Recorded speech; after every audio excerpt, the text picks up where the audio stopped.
Hey guys, Spartan from SpartanTrading.com. I want to hit you guys up with the quarterly in-depth analysis update on Cybin. So this is one of the plays that we went out before, about 3-4 months ago when the stock was trading around 25 cents. It then has traded up quite a bit, and let me just show you. There's been a lot of different things that have happened since we originally came out with the thesis. So I'm going to cover those in this video, and then I want to talk about some news that actually came out today. But we can see, obviously, we came out on it. We had a nice push for about 100%, and we had another massive push into the 70-cent area, and now we're getting a bounce. I've been talking about on Twitter, this being a large support area on the daily and a great place to add, in my opinion, into the long if you didn't originally add into it or maybe you took some profits. But this is still a really nice area. You pulled back below into this range support, you reclaim the 50 MA. We got some nice news today, again, which I'll talk about. Now I'm looking for, obviously, a reclaim of that 52-cent area, which is going to be short-term EMA support, and the downturn break there, which should give this a push back, in my opinion, short-term to 60 cents, and then potentially 68 to 71 in the near future. So what's happened with Cybin over the last couple months here? What are the big changes? There's a couple different things. Now, if you haven't read this thesis, I'll link it in the description of this video. But there's 7 things, or actually 6 things that we're talking about. The 7th thing is just the new targets that I have an update in this thesis. So number 1 thing was Steve Cohen and Point72 Asset Management recent investment in Cybin. So they came in and they took an 8.1% stake, 18.95 million shares common. And if you guys know Steve Cohen, one of the best investors of all time, runs one of the best funds out there. So these guys came in. I think that gives a lot of confidence to a name like this. They don't typically come into these types of names.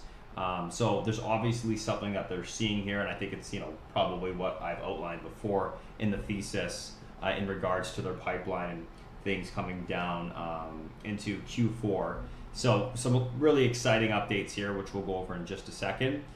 They also Cybin had a recent acquisition of Small Pharma. So this recent acquisition of Small Pharma, it does speed up, their phase CYB003 phase 2, going forward. It allows them to basically move themselves along that path a lot quicker, which means they're going to be spending less money on actually, going through the motions of that phase 2. Obviously, if you guys do read through this, you can see that that's the DMT program that they have. They have 2 proprietary advanced clinical programs in development as well. Now these guys, Small Pharma was an international clinical stage leader, so this acquisition does add a lot of strength to their positioning power within their sector here. The CYB003 phase 2 readout, the top line efficacy data for that readout is going to be happening in Q4 2023. So coming up into the end of the year here, this is going to be obviously huge and pivotal for the stock and the company as a whole. So we'll be watching for that, and then they're going to be preparing, and they are already preparing for their phase 3 pivotal study in early 2024. The nice thing about psilocybin is when we look at the phase 1-2 type of data, there isn't any sort of safety issues that are going to be happening with psilocybin, just because it's something that's been proven to be safe for a very long period of time. So I'm fairly confident that we're going to see some very nice results in that regard.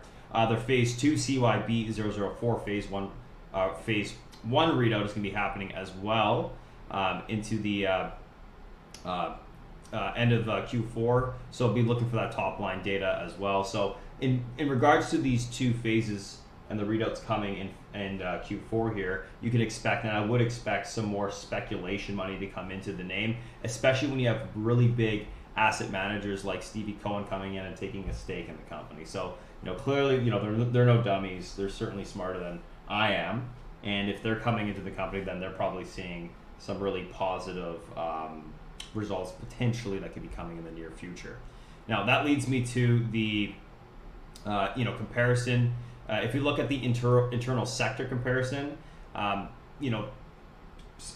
is holding a lot more patents than any other company within the sector. Their market cap in general has increased, but from a percentage standpoint, you can't even compare it to the other names in the sector. It's been outperforming everyone, as well as actually outperforming the S&P so far. So it's done quite well, and I expect it to continue along this path. And where it sits right now, in my opinion, it's actually quite a cheap name from a valuation standpoint, assuming that we get positive results in that phase 1 and phase 2. So the new targets like I had, I kind of just went over them. Some of you looking for a push back into that 60-cent area in the short term, and then 68 to that 71-cent area. We break 71 and 72, then it's going to be off and running to that 115, 130 from a technical standpoint. That's what I'm seeing on the upside. Now, lastly, we had some patent news that actually came out on Cybin today, which was a really nice catalyst for the continuation push off the lows. And I'm just going to pull that up right here. So they announced the grant of 2 new patents, United States patents, protecting its deartrated DMT program. So this is fantastic news. Obviously, it takes a little bit of risk off from competitors coming in, competing with them directly in regards to what they're actually testing here. Now, these guys are actually holding over 170 patent applications, they have 170 pending applications with 32 granted. So they have a huge Rolodex basically of patents to be approved and come in.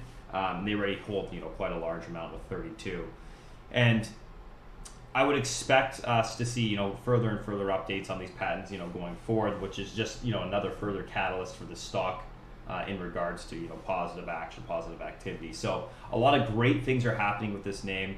I don't think you see this type of equality in a smaller kind of penny stock biotech name, especially recently.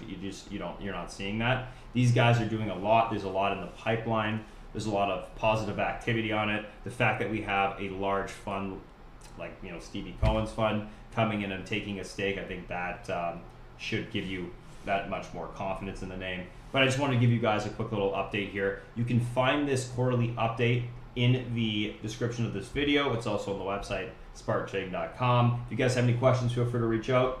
Spartan.com, there's a contact us page there. And leave a comment, guys. Tell me what you think about the name. I'm excited to see what happens in the near future. And thanks for watching, my friends. We'll talk to you later.